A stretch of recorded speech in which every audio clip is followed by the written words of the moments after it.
Mariin ang mga salitang binitawan ni Senator Migs Zubiri na hindi na pwedeng ma-postpone ang BARM elections ngayong taon dahil nakakahiya na anyang 4 na beses na itong na-postpone. Si Zubiri ang may akda ng panukalang gawin sa September 14, 2026 ang BARM elections. Sa pagsalang sa plenaryo ng panukalang ito, iginiit ni Zubiri na nahihiya na raw siya sa makailang beses na pangako at 4 na beses na postponement ng BARM elections.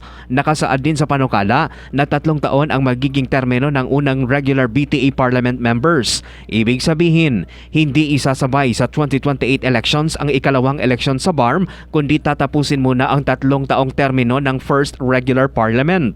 Pagdidiin pa ni Zubiri na dahil sa delay ay tila nawawala na ng tiwala ang mga taga-BARM sa gobyerno dahil sa paulit-ulit at bigong pangakong eleksyon sa rehiyon. By delaying and delaying and delaying the elections, we are eroding our people's trust in both the Bangsamoro government and the national government. What choice do we leave them with? Huwag natin hintayin ang ipalit sa balota ay bala.